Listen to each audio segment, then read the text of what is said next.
Hi ನಮಸ್ತೆ, ಆಹಾರ ಬುತ್ತಿಗೆ ಸ್ವಾಗತ. ಇವತ್ತು ನಾನು ಮೈದಾ ಹಿಟ್ಟಿಂದ ನಾನು ಲಡ್ಡು ಮಾಡಿ ತೋರಿಸ್ತೀನಿ. ಬನ್ನಿ. ಕಡಲೆ ಬೀಜದ್ದು, ರವೆದ್ದು, ಕಳ್ಳೆಪಪ್ಪು, ಬೇಸನ್ ಲಡ್ಡು ಎಲ್ಲ ಮಾಡಿದ್ದೀನಿ. ಈ ಮೈದಾ ಹಿಟ್ಟಿನ ಲಡ್ಡು ಒಂದು ಸತಿ ಮಾಡಿ 1/4 kg ಸ್ವಲ್ಪ ಸಕ್ಕರೆ ಕಡಿಮೆ ಇರಲಿ. ಸ್ವಲ್ಪ 1 ಬಟ್ಲಷ್ಟು ತುಪ್ಪ, ನಾನು 1 ಬಟ್ಲು ತೊಗೊಂಡ್ಲ, ಅರ್ಧ ಬಟ್ಲು ತೊಗೊಂಡಿದ್ದೀನಿ. ಕಡಿಮೆ ಬಿದ್ದರೆ ಇನ್ನೊಂದು 2 ಸ್ಪೂನ್ ಹಾಕೊಳ್ಳೋಣ. ಒಂದು 4 ರಿಂದ 5 ಏಲಕ್ಕಿ ಪುಡಿ. ಇದನ್ನ ಹೇಗೆ ಮಾಡೋದಂತೆ ತೋರಿಸ್ತೀನಿ. ಫಸ್ಟ್ ನಾವು ಸಕ್ಕರೆ ಪೇಸ್ಟ್ ಮಾಡ್ಕೊಳ್ಳೋಣ, ಸಣ್ಣಗೆ ರುಬ್ಕೋಬೇಕು. ಇದನ್ನು ಏಲಕ್ಕಿನೂ ಅದ್ರ ಜೊತೆಗೆ ಹಾಕಿ ನಾನು ಚಿಕ್ಕದೊಂದು ಜಾರ್ ತೊಗೊಂಡ್ಬಿಟ್ಟು ನೋಡಿ, ಒಂದು ಜಾರ್ ತೊಗೊಂಡ್ಬಿಟ್ಟು ಇದನ್ನು ಸಕ್ಕರೆ ಪುಡಿ ಮಾಡ್ಕೊಂಬರೋಣ. ಸಕ್ಕರೆ ಪುಡಿ ಆದ ನಂತರ ಏನು ಮಾಡೋದಂತ ನಾನು ನಿಮಗೆ ತೋರಿಸ್ತೇನೆ. ನೋಡಿ, ಸಕ್ಕರೆ ಪೌಡ್ರ್ ಮಾಡ್ಕೊಂಡಿದ್ದೀನಿ, ಎಷ್ಟು ನುಣ್ಣಗೆ ಮಾಡ್ಕೊಂಡಿದ್ದೀನಿ. ಈ ಥರ ನಾವು ಸಕ್ಕರೆ ಪೌಡ್ರ್ ಮಾಡ್ಕೊಂಡು ಫಸ್ಟೇ ರೆಡಿ ಮಾಡಿ ಇಟ್ಕೋಬೇಕು. ಇವಾಗ ನೆಕ್ಸ್ಟ್ ಏನು ಮಾಡೋದಂತೆ ತೋರಿಸ್ತೀನಿ, ಬನ್ನಿ. ನೋಡಿ, ಒಂದು ಬಾಣಲಿ ಇಟ್ಕೋಬೇಕು. ಆ ಬಾಣಲಿಗೆ ನಾವು ಮೈದಾ ಹಿಟ್ಟು ತೊಗೊಂಡಿದ್ದೀವಲ್ವ, ಅದನ್ನ 1/4 kg ಮೈದಾ ಹಿಟ್ಟು ನಾವು ಸಣ್ಣಗೆ ಉರಿ ಇಟ್ಕೊಂಡ್ಬಿಟ್ಟು ಇದು ನೀಟಾಗಿ ನಾವು ಹುರ್ಕೋಬೇಕು. ಯಾಕಂದರೆ ಮೈದಾ ಹಿಟ್ಟು ಹಸಿ ವಾಸನೆ ಹೋಗೋವರೆಗೂ ಸ್ವಲ್ಪ ಹೀಗೆ ಹುರ್ಕೋಬೇಕು. ಇದು ಎಷ್ಟು ಚೆನ್ನಾಗಿ ಹುರಿತೀವ ಅಷ್ಟು ಚೆನ್ನಾಗಿ ಇದು ಉಂಡೆ ಕಟ್ಬೋದು ನಾವು. ಆದರೆ ಹಸಿ ಇದ್ದರೆ ಅಷ್ಟೊಂದು ಟೇಸ್ಟ್ ಆಗೋಲ್ಲ. ಬೇಸನ್ಗಿಂತ ಸೂಪರಾಗಿರುತ್ತೆ ಇದು. ಒಂದು ಸತಿ ಇದು ನೀವು ಟ್ರೈ ಮಾಡಿ ನೋಡ್ತೀರಿ ಅಂದ್ಕೊಂಡಿದ್ದೀನಿ. ಮೈದಾ ಹಿಟ್ಟಿಲೆಲ್ಲ ಉಂಡೆ ಕಟ್ಟೋದ್ರಿಂದ ತುಂಬ ಚೆನ್ನಾಗಿರುತ್ತೆ. ವರಮಹಾಲಕ್ಷ್ಮಿ ಹಬ್ಬ ಇರೋದಕ್ಕೆ ಈ ಥರದೊಂದು ಲಡ್ಡು ಮಾಡಿ ನೀವು ದೇವ್ರ ಮುಂದೆ ಅಲಂಕಾರ ಮಾಡಿ ಇಡ್ಬೋದು. ನೋಡಿ, ಕಲರು ಎಷ್ಟು ಚೆನ್ನಾಗಿ ಬ್ರೌನ್ ಕಲರ್ ಸ್ವಲ್ಪ ಆಗ್ತಾಯಿತಿ. ಈ ಥರ ವೈಟ್ ಹೋಗಿ ಈ ಥರ ಕಂದು ಬಣ್ಣ ಬರಬೇಕು. ಒಂಥರ ಗಮ್ ಅಂತ ಸ್ಮೆಲ್ ಬರುತ್ತೆ. ಇದು ತುಂಬ ಚೆನ್ನಾಗಿರುತ್ತೆ. ಆ ಥರ ಆದಾಗೆ ನಾವು ಸ್ವಲ್ಪ ತುಪ್ಪ ಹಾಕೊಂಡು ಹುರಿಬೇಕು. ನೋಡಿ, ಇವಾಗ ನಾವು ಅದು ಹುರಿದಿರೋದಾಗಿದೆ. ಇವಾಗ ನಾವು ಸ್ವಲ್ಪ ತುಪ್ಪ ಹಾಕ್ಕೊಂಡು 2 ಸ್ಪೂನ್ ತುಪ್ಪ ಹಾಕ್ಕೊಂಡ್ಬಿಟ್ಟು ನಾವು ಇವಾಗ ಹುರಿಬೇಕು. ಮತ್ತೆ ಇಟ್ಟು ಬೇಸನ್ ಥರ ಇದೇನು ಜಾಸ್ತಿ ತುಪ್ಪ ಹಿಡಿಯಲ್ಲ. ನಾವು ನೋಡ್ಕೊಂಡು ಹಾಕೊಂಡ್ಬಿಟ್ಟು ಹುರಿದ್ರೆ ಬೇಸನ್ಗಿಂತ ಸೂಪರಾಗುತ್ತೆ ಇದು ಮೈದಾ ಹಿಟ್ಟಿನ ಲಡ್ಡು. ನೀವು ಒಂದು ಸತಿ ಟ್ರೈ ಮಾಡಿ ನೋಡಿರಿ. ಇವಾಗ ಹಬ್ಬ ಇರೋಕ್ಕೆ ಎಲ್ಲರೂ ಮನೇಲಿ ಮಾಡಿ ಈ ಥರ ವರಮಹಾಲಕ್ಷ್ಮಿಗೆ ಅಲಂಕಾರ ಮಾಡಿ ನೀವು ಇಡ್ಬೋದು.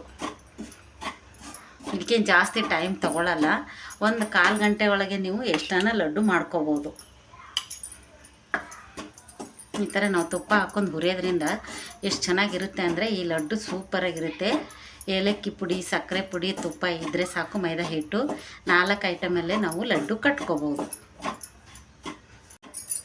ನೋಡಿ, ಇವಾಗ ತುಪ್ಪ ನಾನು ಅರ್ಧ ಬಟ್ಲು ತುಪ್ಪ ತೊಗೊಂಡಿದ್ದೆ.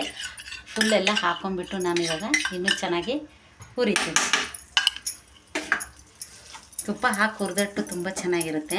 ಆದರೆ ಬೇಸನ್ಗಿಂತ ಸ್ವಲ್ಪ ಕಮ್ಮಿ ತೊಗೊಳುತ್ತೆ. ಸ್ವಲ್ಪ ತುಪ್ಪ ಹಾಕ್ಕೊಂಡು ಈ ಥರ ನೀಟಾಗಿ ಇನ್ನೊಂದು ಸ್ವಲ್ಪ ಹುರ್ಕೋಬೇಕು. ನೋಡಿ, ಇವಾಗ ರೆಡಿಯಾಗಿದೆ. ಸ್ವಲ್ಪ ಇದನ್ನು ಹಿಂಗೆ ಆದ ತಕ್ಷಣ ನಾವು ಹಾರಕ್ಕೆ ಬಿಡೋಣ. ನೋಡಿ, ಇದು ಮಿಕ್ಸಿ ತಣ್ಣಗಾಗಿದೆ. ತಣ್ಣಗಾದ ನಂತರ ಈ ಸಕ್ಕರೆ ಪುಡಿ ನಮಗೆ ಎಷ್ಟು ಬೇಕೋ ಅಷ್ಟು ನೋಡಿ ನಾವು ಹಾಕ್ಕೊಂಡು ತಿರುಗಬೇಕು. ನೋಡಿ, ಹಿಂಗೆ ನಾವು ಇದನ್ನು ಇದರಲ್ಲಿ ಹಾಕಿ ಮಿಕ್ಸ್ ಮಾಡಬೇಕು. ಸಕ್ಕರೆ, ಏಲಕ್ಕಿ ಪೌಡ್ರು ನಾವು ರುಬ್ಕೊಂಬಂದಿದ್ದೀವಲ್ವ, ಇದನ್ನ ಹಾಕ್ಕೊಂಡ್ಬಿಟ್ಟು ನಾವೀಗ ನಮ್ಗೆ ಎಷ್ಟು ಬೇಕಾಗುತ್ತೋ, ಇನ್ನೂ ಸಿಹಿ ಬೇಕಾದರೂ ನಾವು ಹಾಕ್ಕೋಬೋದು. ಸಿಹಿ ಕಮ್ಮಿ ತಿನ್ನೋರಿದ್ರೆ ಸ್ವಲ್ಪ ಕಮ್ಮಿ ಹಾಕ್ಕೋಬೇಕು. ಇದನ್ನ ಹಾಕ್ಕೊಂಡು ಇವಾಗ ನಾವು ಕೈಲೇ ಇದನ್ನು ತಿಕ್ಕೋಣ.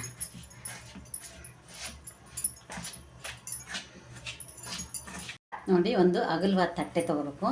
ಅದರಲ್ಲಿ ನಾವು ಹಿಂಗೆಲ್ಲ ಹಾಕ್ಕೊಂಡ್ಬಿಟ್ಟು ಇವಾಗ ನೀಟಾಗಿ ಕೈಲೇ ನಾವು ಈ ಥರ ಕಲಿಸ್ಬಿಟ್ಟು ನಾವು ಇವಾಗ ಇದನ್ನೆಲ್ಲ ರೆಡಿ ಮಾಡ್ಕೊಳ್ಳೋಣ. ಹೀಗಾಗಿದೆ ಅಲ್ವಾ, ಈ ಥರ ನಾವು ನೀಟಾಗಿ ಮಿಕ್ಸ್ ಮಾಡೋಣ. ಸಕ್ಕರೆ, ಏಲಕ್ಕಿ ಪುಡಿ ಎಲ್ಲ ಮಿಕ್ಸ್ ಆಗಬೇಕು. ಈ ಥರ ದೊಡ್ಡದಾಗಿ ಅಗಲವಾದ ತಟ್ಟೆನೋ ಇಲ್ಲ ಪಾತ್ರೆನೋ ದೊಡ್ಡದಾಗಿ ತೊಗೊಂಡ್ಬಿಟ್ಟು ನಾವು ಹಿಂಗೆ ಮಾಡಿಕೊಂಡು ಲಡ್ಡು ಕಟ್ಟೋಣ. ನೋಡಿ, ಎಷ್ಟು ಚೆನ್ನಾಗಿ ಬೇಕೋ ಇದು ಅಷ್ಟು ಚೆನ್ನಾಗಿ ಕಟ್ಬೋದು. ಸೂಪರಾಗಿರುತ್ತೆ ಇದು. ಬೇಸನ್ ಲಾಡುಕ್ಕಿಂತಲೂ ಚೆನ್ನಾಗಿರುತ್ತೆ. ಈ ಥರ ಒಂದು ನೀವು ಲಡ್ಡು ಮಾಡಿ ನೀವು ಅಲಂಕಾರಕ್ಕೆ ಇಡ್ಬೋದು. ತುಂಬ ತಿನ್ನೋಕ್ಕೂ ತುಂಬ ಟೇಸ್ಟ್ ಇರುತ್ತೆ ಇದು. ಒಂದು ಗೋಡಂಬಿ ತೊಗೊಂಡು ಈ ಥರ ಇಟ್ಕೊಂಡ್ಬಿಟ್ರೆ ಸೂಪರಾಗಿರುತ್ತೆ.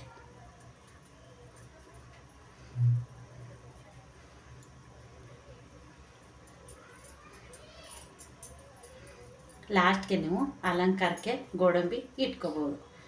ನೋಡಿ, ಇದೇ ಥರ ನೀವು ಎಲ್ಲನೂ ಇದೇ ಥರ ಕಟ್ಕೋಬೇಕು. ನೋಡಿ, ಇನ್ನೊಂದು ಕಟ್ಟಿ ತೋರಿಸ್ತೀನಿ.